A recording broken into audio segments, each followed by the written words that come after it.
Boa noite a todos, graça e a paz de Jesus. Nós vamos ler a palavra de Deus na carta de Paulo aos Romanos, capítulo 11. Carta do apóstolo Paulo aos Romanos, o capítulo 11. E nessa noite temos o privilégio, a sagrada oportunidade de conversarmos um pouquinho sobre a graça de Deus. Conta-se que C.S. Lewis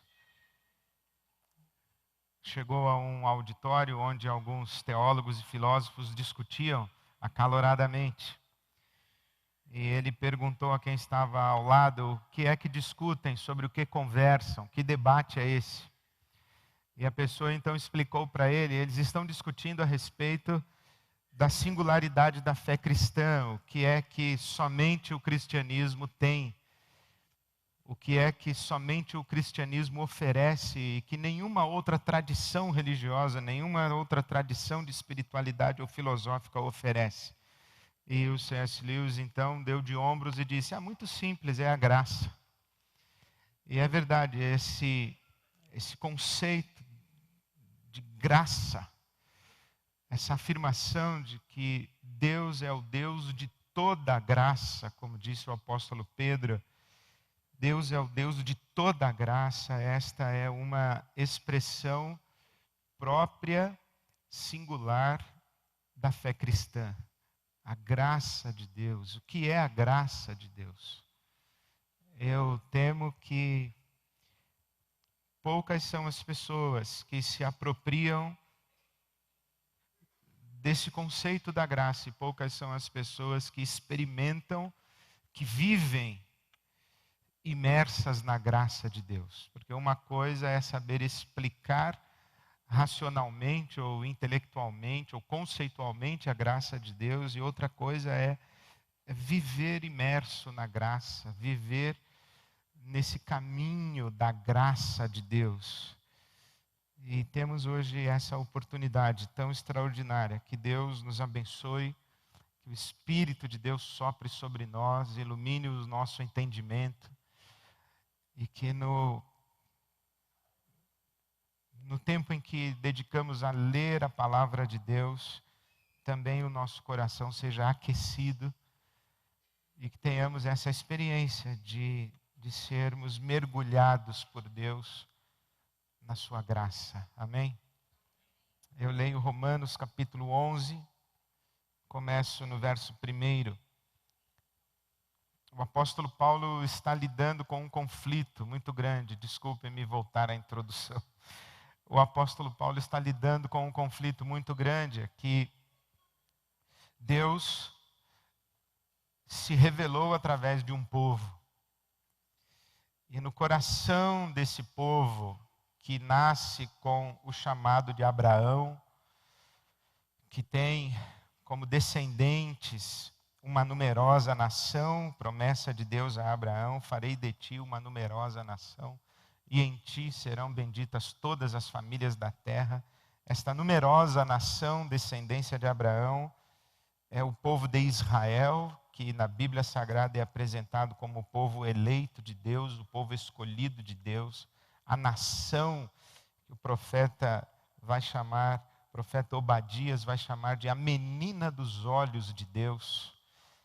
Então essa nação, esse povo com quem Deus tem um relacionamento distinto, absolutamente particular, que não tem um relacionamento com um povo como o tem com Israel. E é a partir de Israel que Deus se revela, e é em Israel que Deus vai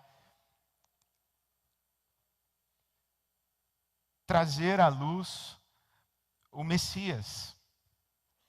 Mas justamente é esse povo, é essa nação de Israel, que não consegue identificar Jesus de Nazaré como Messias, que o rejeita, que o acusa de blasfêmia, que o sacrifica como um falso Messias. E o apóstolo Paulo então vai dizer que aquele que foi morto na cruz do Calvário era sim o Messias, e que Israel o rejeitou. E agora o apóstolo Paulo sofre com essa questão de como é que o povo escolhido de Deus, no ápice da revelação de Deus e da presença de Deus na história, está alheio do que Deus está fazendo e se rebela contra Deus e rejeita o propósito de Deus e rejeita o próprio Filho de Deus e rejeita o próprio Deus. Há um conflito no coração do apóstolo Paulo, que no projeto ou no processo histórico da salvação que Deus traz à humanidade, a nação usada para a revelação e para a chegada do Messias está fora, está de fora. É como se Deus salvasse toda a humanidade e deixasse de salvar exatamente o seu povo eleito. É esse conflito que o apóstolo Paulo está tentando esclarecer e a ele responder nos capítulos 9, 10 e 11 dessa carta aos Romanos. E chegamos então no capítulo 11, o versículo 1 que passo a ler. Pergunto, pois, palavras do apóstolo Paulo, acaso Deus rejeitou o seu povo? De maneira nenhuma. Eu mesmo sou israelita, descendente de Abraão, da tribo de Benjamim. Deus não rejeitou o seu povo, qual de antemão conheceu. Ou vocês não sabem como Elias clamou a Deus contra Israel, conforme diz a Escritura: Senhor, mataram os teus profetas e derrubaram os teus altares. Sou o único que sobrou e agora estão procurando matar-me. E qual foi a resposta divina? Reservei para mim 7.000 homens que não dobraram os joelhos diante de Baal. Assim, diz o apóstolo Paulo, também hoje há um remanescente escolhido pela graça. E se é pela graça, já não é mais pelas obras. Se fosse, a graça já não seria graça. O apóstolo Paulo vai trazer comentários que são absolutamente indigestos para nós, eles não combinam com a nossa sensibilidade, não combinam com o nosso senso de justiça, não combinam com a maneira como nós olhamos para Deus e o percebemos. As afirmações do apóstolo Paulo são para nós incômodas. As afirmações do apóstolo Paulo não combinam com a nossa lógica. As afirmações do apóstolo Paulo não combinam com a nossa tradição religiosa protestante evangélica. As afirmações do apóstolo Paulo não combinam com a doutrinação que recebemos, nós que nascemos numa igreja cristã evangélica. Eu, por exemplo, fui criado dentro de uma igreja batista. Quando eu leio Romanos 9, 10 e 11, eu encontro afirmações do apóstolo Paulo que estão absolutamente distantes de tudo que eu aprendi na escola bíblica dominical quando eu era criança. E isso é um conflito muito grande. Conflito muito grande porque tudo que eu aprendi foi que o evangelho deve ser pregado e aquele que crê vai para o céu e aquele que não crê vai para o inferno. Mas quando eu leio Romanos, eu vejo que é meio... não é bem assim. Não é bem assim. Não é bem assim. Por exemplo, o apóstolo Paulo vai trazer aqui a figura de Elias. Elias, que está exercendo o seu ofício profético no período do rei Acabe, cuja mulher, cuja esposa, a rainha, era Jezabel.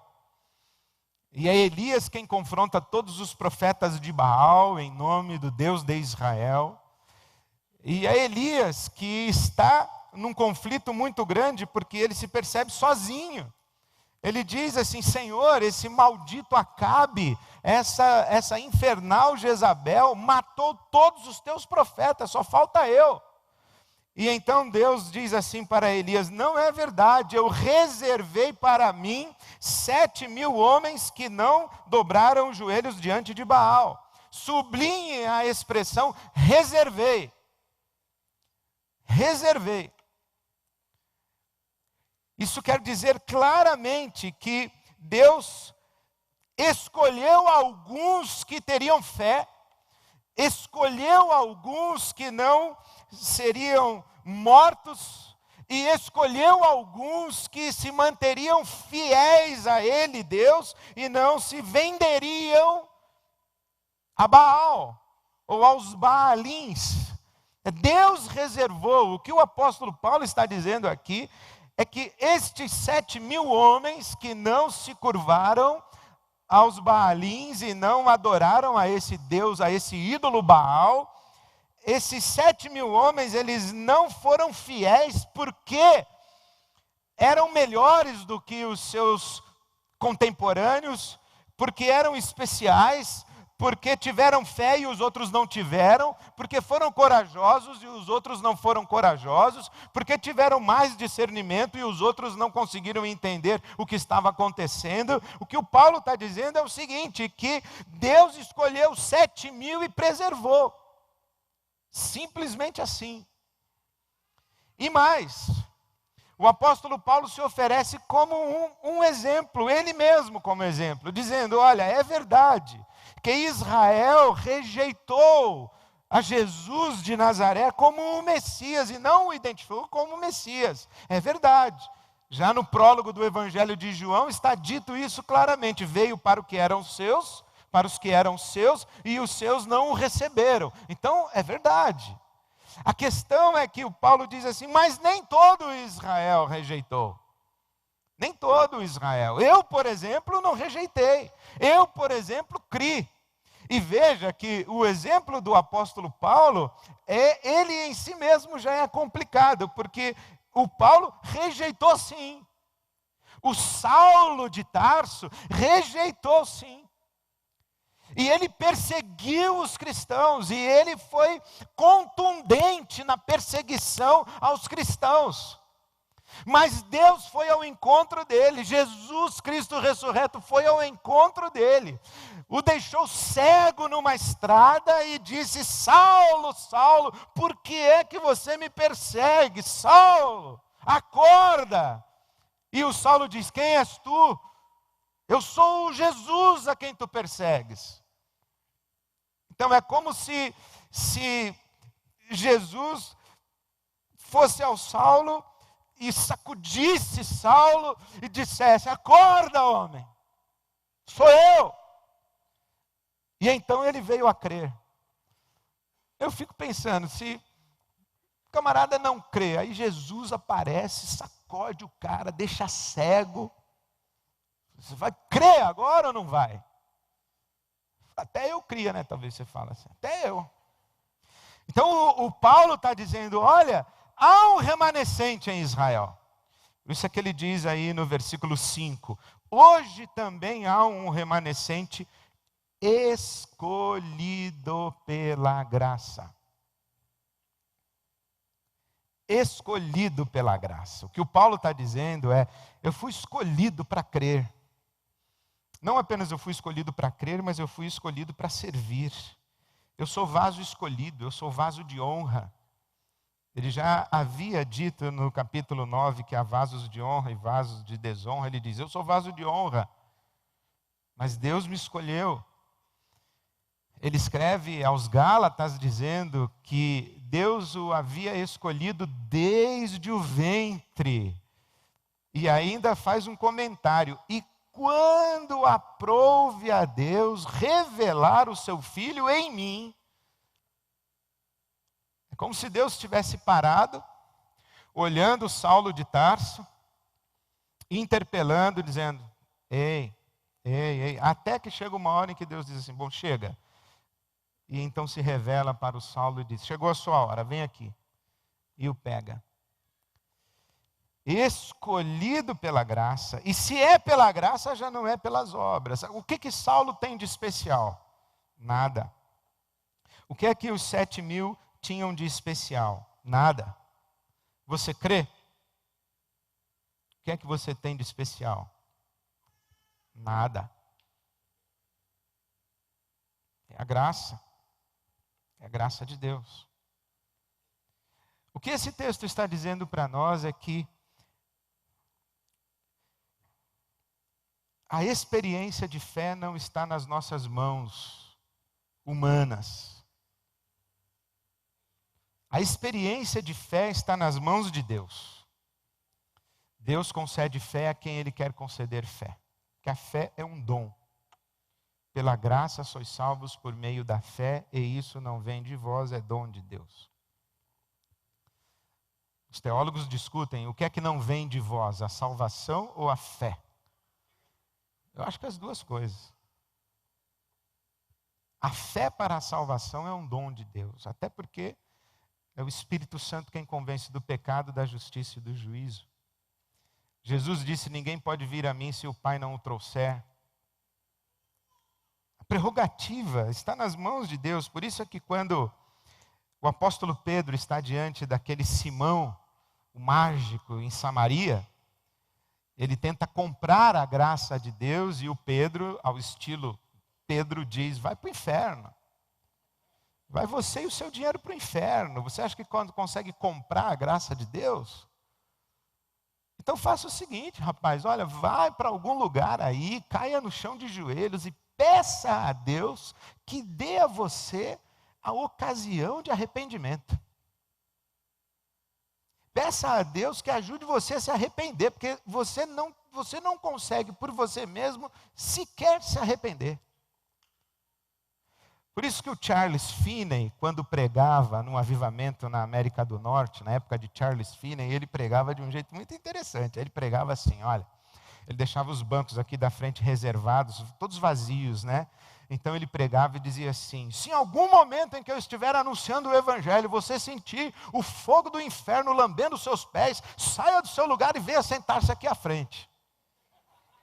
Aí, enquanto ele estava pregando, um pessoal começava a sentar à frente. Ele dizia assim: se a labareda do inferno lamber seu pé, saia daí, venha aqui sentar aqui à frente, porque eu vou orar a Deus para ver se Ele vai querer salvar você.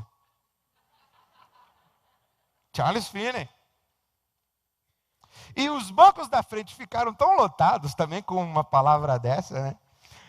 Que ele alugou um cinema do lado e o auditório ficava lotado. E ele falava: enquanto eu estiver pregando, se o fogo do inferno lamber você, sai daqui e vai correndo para o cinema.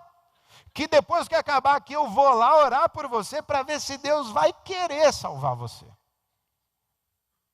Essa consciência de que a prerrogativa da salvação, da fé, está nas mãos de Deus é algo que está aqui presente nas linhas e entrelinhas de Romanos 9, 10 e 11. Aí eu me pergunto se um Deus assim é um Deus em quem a gente deve confiar ou um Deus de quem a gente deve desconfiar. Se um Deus assim é um Deus em que a gente, em crendo nesse Deus, se nós temos o nosso coração apaziguado e tranquilizado, ou se nós ficamos aterrorizados e atemorizados com a possibilidade, porventura, de nós não termos sido escolhidos pela graça de Deus para crer. Quem garante para você que você faz parte dos 7.000? Quem garante para você que você faz parte do remanescente? São essas as perguntas que são suscitadas pela nossa leitura contemporânea da Bíblia Sagrada. Agora, temos que lembrar que o apóstolo Paulo escreve essa carta há pelo menos 2.000 anos no passado. E temos que lembrar que o apóstolo Paulo escreve essa carta com todo a sua experiência pregressa de judaísmo e de uma identidade de um povo judeu que não pensa em categorias individualistas como nós pensamos. Indivíduo é uma invenção da modernidade. A Bíblia Sagrada é um livro que fala da solidariedade da raça. Por isso é que Paulo vai dizer em Romanos 5,18 que, assim como pelo pecado de um homem entrou a morte e a morte alcançou a todos, pelo sacrifício e pelo ato de justiça e de obediência de um, a salvação se estendeu a todos. É o princípio de solidariedade. Quando você olha, por exemplo, no Velho Testamento, quando o povo de Israel está no exílio, Daniel, o profeta, no capítulo 10, vai orar a Deus e diz assim: nós pecamos, nós pecamos. Daniel, que é o profeta que não pecou para que o povo fosse levado ao exílio, ele não se percebe à parte da sua identidade ou do seu povo, da sua nação. Ele não se percebe à parte. Israel é um só. Não é uma soma de indivíduos. Israel é um homem só. Por isso é que você vai, por exemplo, aqui no Museu Hebraico da Avenida Doutor Arnaldo, aqui em São Paulo, e você vai encontrar uma inscrição dizendo que o Holocausto não matou 6 milhões de judeus. O Holocausto matou um judeu 6 milhões de vezes. Quem mata um, mata todo o povo. O Holocausto matou Israel 6 milhões de vezes. Esse é o conceito de solidariedade e de unidade do povo. Daniel não ora dizendo assim: os nossos antepassados pecaram e nós agora estamos no exílio. Não, Daniel diz assim: nós pecamos. E na volta do exílio vem todo o povo de volta. Na verdade vem o remanescente, vem quem quer, porque a libertação foi para todos. Veja que interessante o conceito de solidariedade de Israel, é que foi um cordeiro da Páscoa para toda a família. Foi uma fita escarlate na casa de Raabe para toda a família. Não é um cordeiro para cada um, não é uma fita para cada um. É o conceito de unidade. Não existe princípio de individualidade na história de Israel. Por isso, e você diz assim: Ed, você está exagerando. Eu estou dizendo que Deus não rejeitou Israel porque há um remanescente fiel, e é por causa desse remanescente fiel que Deus vai acolher todo Israel. Mas isso está na Bíblia? Tá. Só você virar uma página da sua Bíblia e chegar no capítulo 11, versículo 25. Aí eu quero ver você dormir com esse texto. Esse texto que é um texto maravilhoso da misericórdia e da graça de Deus e dos mistérios de Deus. E a gente diz assim: glória a Deus então. Irmãos, não quero que ignorem este mistério, para que não se tornem presunçosos. Israel experimentou um endurecimento em parte. Bom, aqui ele acabou de dizer que a rejeição de Israel foi fruto de uma ação divina. Deus endureceu o coração de Israel. Experimentou um endurecimento em parte, até que chegue a plenitude dos gentios. E assim, todo Israel será salvo. Não, deixa eu entender. Todo Israel será salvo, ô Paulo? Ele falou, todo Israel será salvo. Por quê? Por causa do remanescente. Por causa da solidariedade da raça, por causa da unidade de Israel. Mesmo princípio que vale para a humanidade, vale para Israel. Assim como o pecado de um encerrou todos debaixo da condenação, e o ato de justiça de um trouxe redenção para todos, também a rejeição de Israel colocou todo Israel debaixo de condenação. Mas a fé do remanescente escolhido pela graça promove a redenção de todo Israel. Por isso é que chegamos ao versículo 32 de Romanos 11. Pois Deus colocou todos sob a desobediência para exercer misericórdia para com todos. Ó profundidade da riqueza e da sabedoria e do conhecimento de Deus, quão insondáveis os seus juízos, quão inescrutáveis os seus caminhos. Quem conheceu a mente do Senhor? Quem foi seu conselheiro? Quem primeiro lhe deu para que ele o recompensasse? Pois dele, por ele e para ele são todas as coisas. Glória, pois, a ele eternamente. Amém.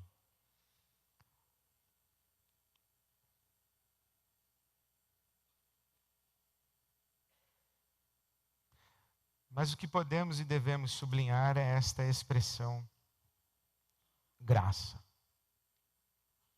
Graça. E eu gostaria de fazer comentários a respeito da graça de Deus. O que é a graça de Deus? Tudo que eu falei até agora foi só introdução para falar que o Israel está resolvido. Israel é problema de Deus. E há uma promessa de Deus para Israel, e de acordo com Romanos 11, Os versículos 28 e 29, Israel está seguro nas mãos de Deus. Quanto ao evangelho, eles são inimigos por causa de vocês, gentios, mas quanto à eleição, são amados por causa dos patriarcas, pois os dons e o chamado de Deus são irrevogáveis. Eu abençoarei Israel, em Israel serão benditas todas as famílias da terra, e se por um breve momento deixei Israel, com grande misericórdia a tomei de volta para mim. Então isso é o que o Paulo está dizendo para o seu povo Israel. Mas nesse discurso e nesse arrazoado do Paulo, ele coloca essa expressão graça. E ele faz um comentário sobre o que é a graça. A graça é o oposto de mérito. A graça é o oposto de ação humana. Quando ele diz no versículo 6, e se é pela graça, já não é pelas obras. Se fosse a graça, já não seria graça. Então o que é a graça de Deus? A graça é a disposição unilateral de Deus em nos amar, em fazer o bem a nós e nos querer para si, nos redimir, nos libertar. A graça é o favor imerecido de Deus. A graça é isso que independe das nossas obras, independe da nossa sujeição à lei, independe da nossa obediência à lei. Deus nos ama e nos quer para si, Deus faz o bem para nós, e isso é um ato unilateral de Deus. O que é a graça de Deus? A graça de Deus é a disposição de Deus em tratar bem aqueles que o rejeitam e dar coisas boas a quem não lhe quer bem, ou mesmo sequer reconhece a sua existência. Isso é a graça de Deus. Jesus disse que Deus, o nosso Pai, faz o sol se levantar sobre justos e injustos. Os justos e os injustos respiram e estão vivos. Isso é graça de Deus. A graça de Deus é essa disposição de Deus em manter com vida e sustentar a existência daqueles que o rejeitam e daqueles que inclusive existem contra ele. Isso é a graça de Deus. Essa semana um amigo me disse, Deus é para mim uma presença não convidada. Eu falei, como é? Ele falou, eu não convidei Deus para vir na minha vida e se intrometer, mas Ele vem. Deus é uma presença não convidada. E Ele insiste em mostrar para mim a sua face. Ele vem me assombrar de noite, eu fico sem dormir porque eu vejo que Ele está presente. Seria muito mais fácil a vida se Deus não desse sinais de si e nós disséssemos, não existe mesmo. E eu gostaria de viver assim, e desde pequeno eu tento viver assim, mas Deus insiste em vir ao meu encontro, mostrar a sua face para mim. É essa presença não convidada que me interpela, que me incomoda. Aí eu penso, é o Deus que faz o sol nascer sobre justos e injustos e que insiste em mostrar-se bom até mesmo para quem o rejeita. A graça de Deus é a boa vontade de Deus e a predisposição positiva de Deus, o desejo de Deus em abençoar, a intenção constante de Deus em fazer o bem e agir com bondade em relação ao universo criado e à humanidade. Acho extraordinária a palavra do segundo livro das Crônicas, capítulo 16, versículo 9, quando diz que os olhos do Senhor passam por toda a terra buscando aqueles cujos corações estão inclinados para Ele e que estão dedicados a Ele para que Deus possa lhes fazer bem. Eu fico impressionado com isso, é mais ou menos como se o anjo acordasse e fosse para o turno angelical. Então sai um anjo da presença de Deus e entra outro anjo na presença de Deus, e o anjo que chega vai lá e presta as suas reverências, canta lá 3 vezes Santo, Santo, Santo, e aí depois que ele tal, e Deus fala, pode vir meu filho, vem para cá, vamos aí trabalhar, e o anjo diz assim, qual a tarefa de hoje, Senhor? Fala, a tarefa de hoje é o seguinte, eu vou sair por aí achando alguém para eu abençoar, quero abençoar alguém. Eu vou passar por toda a terra procurando alguém que está me procurando e que está me buscando. Alguém que o coração está entregue na minha mão. E eu quero abençoar alguém. Vem comigo aí que nós vamos abençoar alguém. Quando eu achar, eu te mando lá. Então abençoa e volta. Vamos comigo. E aí ele arrasta um exército de anjos atrás dele e começa a andar por toda a terra, e os olhos do Senhor passam por toda a terra querendo abençoar alguém. Isso é a graça de Deus. Terei misericórdia. Pensamentos de paz, de bem, são os pensamentos que tenho a respeito de vocês. Por isso o autor de Hebreus diz: vamos entrar na presença de Deus e vamos cair de joelhos diante do trono da graça, porque lá nós encontraremos misericórdia e seremos abençoados por Deus, porque Deus está querendo ser abençoado, querendo nos abençoar. A graça de Deus é isso que faz com que Deus esteja procurando gente para abençoar. É impressionante como Jesus fala com a mulher samaritana, que o Pai procura verdadeiros adoradores. Deus está procurando. Nós pensamos assim que nós é que estamos procurando Deus. Mentira, Deus é que está nos procurando. Deus está procurando verdadeiros adoradores. Deus está vindo ao nosso encontro o tempo inteiro. E eu digo a você, se você está procurando por Deus, é porque Deus já encontrou você. Você não estaria procurando por Ele se Ele não tivesse insistentemente batido no seu ombro e sussurrado no seu ouvido: eu estou aqui, eu te amo, vem para mim, vem comigo, coloca o seu fardo no meu ombro, deixa o seu peso comigo, eu vou te aliviar a alma, eu vou dar descanso para você, eu te amo, vem comigo. A graça de Deus é a interpelação constante, o chamado constante, o convite insistente, a convocação de Deus para que a humanidade se renda à sua bondade.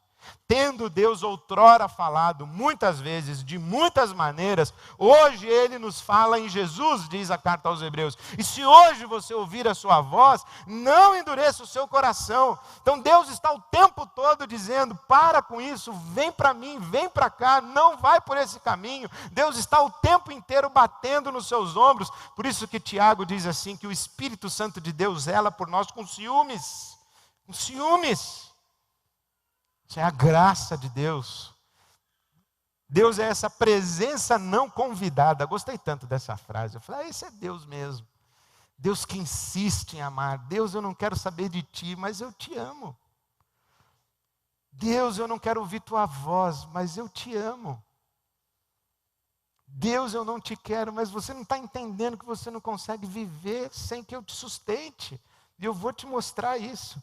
A graça de Deus é o fluxo constante de amor e de vida de Deus que sustentam todo o universo. Isaías capítulo 18 diz que Deus está quieto, olhando desde a sua morada, como o calor do sol e o orvalho da noite. É Deus na sua discrição. A sua discrição está abençoando e sustentando o universo. Hebreus capítulo 1, versículo 3, Deus sustenta todas as coisas com a sua mão e sustenta o mundo na palma de sua mão. Mais do que isso, Paulo apóstolo em Atenas cita que em Deus nos movemos, vivemos e existimos. Nele somos, nos movemos e existimos. Eu gosto, pastor Ariovaldo diz o seguinte, que imagine que esse púlpito é Deus. E nós estamos aqui. Nele somos, nos movemos e existimos. Mas alguns de nós não querem existir em Deus, se mover em Deus. Então eles querem sair de Deus. Mas saindo de Deus, o que aconteceria? Se precipitariam no abismo, na não existência. Mas quando eles saem, Deus vai junto. E o camarada vai mais e Deus vai. E Deus vai, e Deus vai indo, e vai dizendo assim: até onde esse moço vai? Até onde ele vai? Porque eu vou sustentá-lo com vida. Porque se eu não sustentar com vida, ele deixa de existir, ele evapora. E não devem faltar vozes que digam a Deus: deixa esse pessoal evaporar. E ele fala: eu não posso, porque eu tenho amor por eles. Mas eles não te querem, mas eu os quero. Mas eles não te querem é porque eles não me conhecem. Mas eles não te querem é porque eles não sabem quem eu sou. Mas eles não te querem, mas eu os criei. E eu tenho responsabilidade de sustentá-los. Eu quero cada um deles para mim. É a graça de Deus, é graça de Deus. Graça de Deus. Porque os homens maus choram por amor. Graça de Deus. Porque os homens maus são capazes de atos de bondade. Graça de Deus. Porque as pessoas más experimentam prazer, alegria. Graça de Deus. De sustentar com vida todo o universo criado, inclusive você e eu. A graça de Deus é a energia ativa, é o poder abençoador de Deus, é a força de Deus que age em nós, é o empurrão de Deus sobre todos e cada um de nós para que façamos o bem e busquemos o que é belo, o que é justo e o que é bom. Diz o apóstolo Paulo: pela graça de Deus eu sou o que sou. Pela graça de Deus eu sou o que sou. Paulo aos Filipenses capítulo 2, Deus opera em vós o querer e o efetuar a sua vontade. É impressionante como as nossas ações de bondade são expressões da graça de Deus em nós. Pela graça de Deus eu sou o que sou. Paulo diz aos Colossenses: eu trabalho, todavia não eu, mas o poder de Deus e a força de Deus em mim. Eu trabalho, todavia não eu, mas a graça de Deus em mim. A graça de Deus é a ação, é o trabalho de Deus em favor do universo e da humanidade. Deus trabalha. Entrega o teu caminho ao Senhor, confia nele. E ele vai trabalhar. E o mais ele fará. Salmo 37. O profeta Isaías diz: porque desde a antiguidade não se ouviu, nem com olhos se percebeu, um Deus além de ti que trabalhe para aqueles que nele esperam. Deus trabalha. Imagina que no meio de uma tremenda confusão na sua vida, de uma complicação, de uma dificuldade, de um problema, de um conflito, você é encontrado por alguém e você está em paz, você está sereno, você está com esperança, você está com um sorriso nos lábios, e esse alguém diz assim para você: rapaz, mas está uma tremenda confusão na sua vida, como é que você está com essa calma toda? Aí você diz assim: não, é que tem um cara aí trabalhando para mim e vai dar tudo certo. Eu quero dizer: quem é esse cara? É Deus, Deus. Está trabalhando para mim. Trabalha dia e noite, não dorme. Vira o turno, sem trégua, por minha causa. Deus trabalha.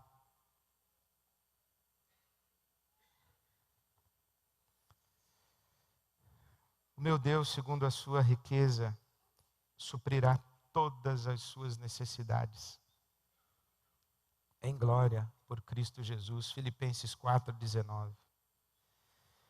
1 de Pedro 5:7. Lancemos sobre Deus toda a nossa ansiedade, porque Ele tem cuidado de nós. Cuida de passarinhos, cuida de flores, cuida de nós. É a graça de Deus. Graça de Deus. A graça de Deus é a oportunidade que Deus nos dá de começar de novo, e de novo, e de novo. É a chance de Deus para nós, é graça. Quantas vezes você já fez uma oração dizendo a Deus que nunca mais ia fazer aquilo e fez? E por que Deus ouve toda vez que você fala para Ele que não vai mais fazer? Graça. A palavra de Deus em Lamentações de Jeremias diz assim que as misericórdias do Senhor são a causa de não sermos consumidos e elas se renovam a cada manhã. Por que é que Deus dá a você um novo crédito todo dia? Por que toda vez que você acorda pela manhã, Deus vira a página do seu diário e a página está em branco? E Deus diz assim: vamos começar a escrever de novo. É graça. Mas Deus, ontem, meu filho, vamos começar de novo. Eu estou perto. Não desperdice essa chance. Por isso que disse o profeta Isaías capítulo 55. Buscai ao Senhor enquanto se pode achar, invocai-o enquanto está perto. Ele está perto. Perto está o Senhor de todos os que o invocam. É graça, Ele está disponível. A mão de Deus não está recolhida, está estendida. É graça de Deus isso. A graça de Deus é a oportunidade que Deus nos concede de participarmos dos seus atos bondosos. Quando Paulo escreve aos Coríntios, no capítulo 8 da sua segunda carta, ele diz que a oferta financeira dos cristãos da Macedônia para os cristãos de Jerusalém, que estavam vivendo um período de grande dificuldade econômica, que aquela possibilidade de contribuir financeiramente foi uma graça concedida por Deus. A graça concedida, a graça de contribuir, a graça de dar. Por isso é que pergunta o nosso profeta popular: sabe lá o que é não ter e ter que ter para dar? Sabe lá o que é ter um filho com fome, com lágrimas nos olhos, dizendo papai, e esse papai não ter o que dar ao seu filho com fome? Por isso nós que temos o que dar aos nossos filhos, devemos reconhecer essa graça. Por isso que Jesus nos ensinou que mais bem-aventurada coisa é dar do que receber. É dar. A graça que Deus nos concede de participarmos dos seus atos bondosos. Eu imagino quando eu acordo pela manhã, Deus vem falar comigo e diz assim: Ed, tudo bem? Dormiu bem? Sim, senhor, tudo bem. O que o senhor quer de mim hoje? Eu estou saindo por aí, eu vou fazer o bem para algumas pessoas, quer vir comigo? Eu vou alimentar pessoas com fome, quer vir comigo? Senhor, o que o senhor vai fazer hoje? Eu falei assim: hoje eu estou indo lá para Almenara, montar uma biblioteca e uma brinquedoteca. Quer vir comigo? Estou te dando esse privilégio de vir participar dos meus atos de bondade. Vem comigo. Isso é um privilégio para poucos, hein? Recolhe aí o que você tem, vem comigo que nós vamos distribuir. Recolhe aí o que eu já te dei, vem comigo que nós vamos dar, nós vamos compartilhar. Nós vamos bater nas portas e dizer assim: o amor de Deus chegou também na sua casa. Você precisa do quê? De um abraço, de um ouvido, você precisa de sangue, você precisa do quê? É graça, graça de Deus. E a graça de Deus é a subversão da cultura do mérito, da conquista, a partir da qual a gente recebe a vida como dádiva. Quando eu vejo na Bíblia Sagrada tudo isso a respeito de Deus, eu penso o seguinte, sabe? Que a diferença que existe entre nós é que alguns de nós temos a graça de crer. E nós devemos cair de joelhos e dizer: Senhor, obrigado porque eu pude crer. Obrigado porque o Evangelho chegou a mim e os meus olhos foram abertos. Obrigado. Eu não tenho como explicar porque eu creio e o outro não crê. Eu não sou melhor do que ele, não sou mais inteligente do que ele, não tive mais oportunidades do que ele. E para algumas pessoas a gente diz assim: obrigado, Senhor, porque eu tive mais oportunidades de crer do que essa pessoa. Eu tive. Obrigado. Obrigado mesmo, Senhor, porque eu. Graça.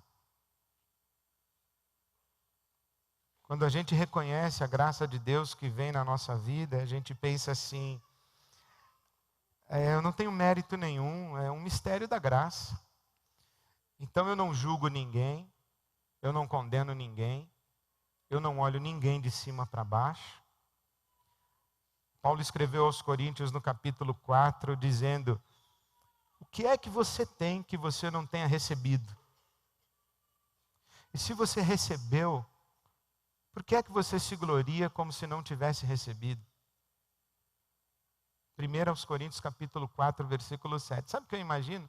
O camarada vem para mim e diz assim: aí ó, tem uma Ferrari. Aí eu digo: e aí?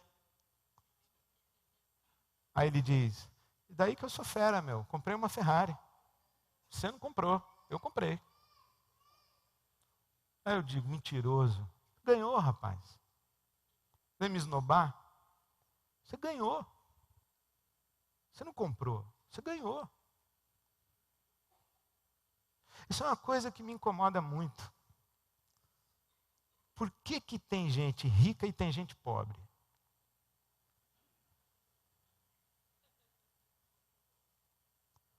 Você sabe aquele ditado, né, do judeu: já fui rico, agora sou pobre. Ser rico é melhor.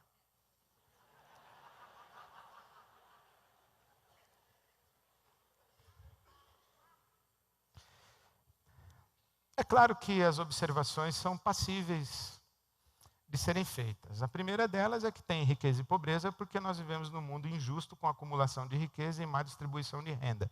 Ninguém discute.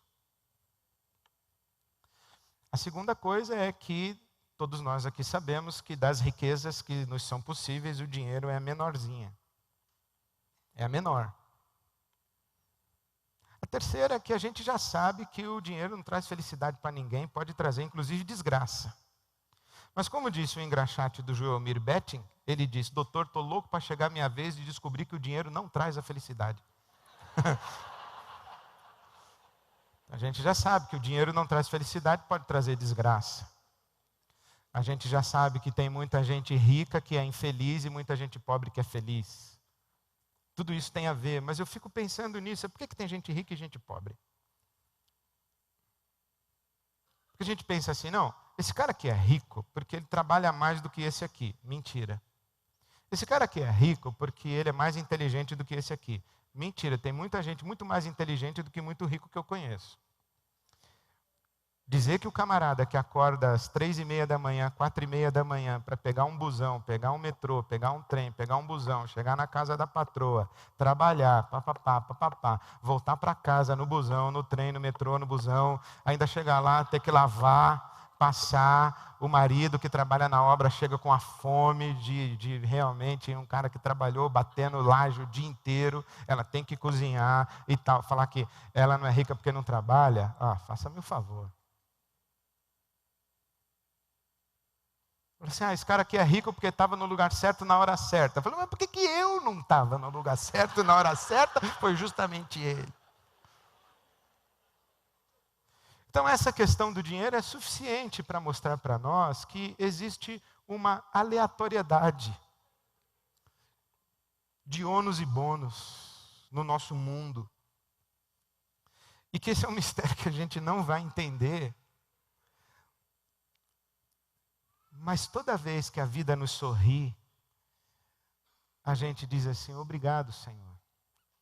Eu não sou diferente de ninguém, não mereço mais do que ninguém para a vida estar sorrindo para mim. E eu reconheço que, de alguma forma, isso é resultado da tua graça que eu não consigo entender. E aí eu olho para todas as outras pessoas para quem a vida não está sorrindo, em qualquer dimensão e instância da existência humana, e eu não olho de cima para baixo, mas eu olho com um olhar compassivo e solidário, de repartir a graça que está sobre mim, e trazer o maior número de pessoas que eu posso para essa graça.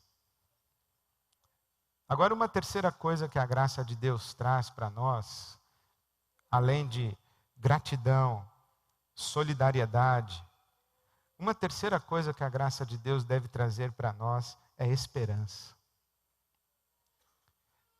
Porque a graça de Deus é a explicação das coisas boas que acontecem no mundo e que a gente não consegue explicar. E as coisas boas, elas acontecem num estalar de dedos e podem acontecer a qualquer hora com qualquer um. Isso é a graça de Deus. Não tem critério, não tem como a gente controlar, não tem, claro que tem probabilidades, tem alguns caminhos que a gente pode trilhar, mas as coisas boas podem acontecer a qualquer hora com qualquer um, porque nesse mistério da aleatoriedade da graça de Deus, o céu pode se abrir sobre nós. Eu lembro de um amigo que eu tenho, que frequenta aqui a IBAB. Ele era um camarada que estava afastado de Deus, mergulhado nas drogas, maconha, cocaína, bebendo, alcoólatra, embriagado, vivendo daquele jeito que você imagina essa descrição. E ele tinha uma mãe que era da Assembleia de Deus, que orava por ele muito.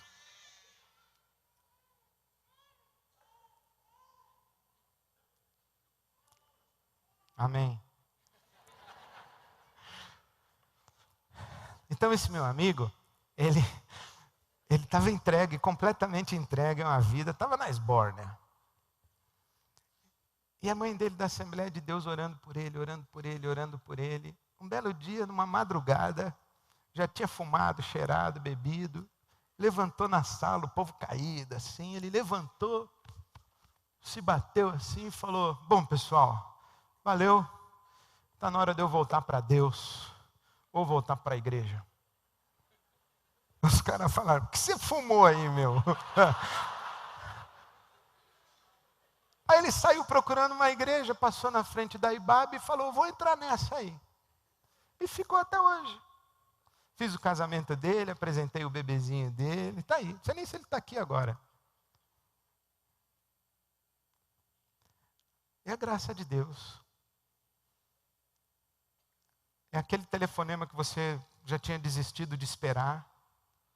É aquele encontro casual no saguão do aeroporto. É aquela oferta de emprego. E de repente a sua vida muda. Enquanto nós estávamos cantando, eu estava ali sentado orando a Deus e lembrando de algumas pessoas. Eu fiz esse exercício. Não sei se Deus vai atender minha oração, porque ela foi um pouco carnal.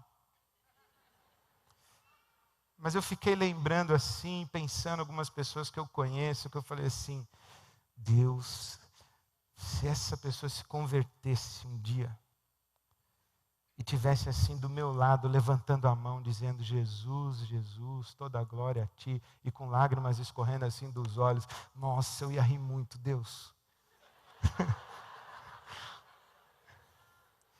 E eu orei por algumas pessoas, falei: como eu queria ver. E é possível, né?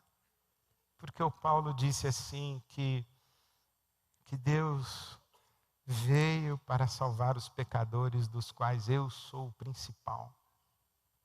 Provavelmente, se você andasse pelas ruas de Jerusalém e falasse assim: irmão, qual é o cara aqui em Jerusalém que você acha que nunca vai levantar a mão para o céu e glorificar Jesus Cristo ressurreto? Ele ia dizer assim: tem um oficial romano que é o Saulo de Tarso, aquilo é o cão. Pois é, Saulo de Tarso, quem escreve para nós a carta que lemos hoje. E que diz: é graça. E Deus me escolheu, me deu a oportunidade de crer. É graça. E é Saulo de Tarso quem escolhe para nós, quem escreve para nós dizendo: se Deus me salvou, Ele não apenas pode salvar qualquer um, mas eu tenho certeza que o desejo do coração de Deus é salvar a todos e todo mundo. Então nós vamos agradecer a Deus a graça de crer. Nós vamos repartir como pudermos a graça que está sobre nós. E nós vamos viver com esperança, porque a graça pode trazer para nós surpresas da bondade e do amor de Deus a qualquer momento. Ande atento, meu irmão, minha irmã, essa semana a graça pode te dar um susto e mudar a sua vida para a glória de Deus. Amém, amém e amém. Vamos ficar em pé e vamos louvar a Deus e dizer que é nesse rio de amor da graça de Deus que nós queremos viver. Amém. Que Deus nos leve na sua graça e na sua paz.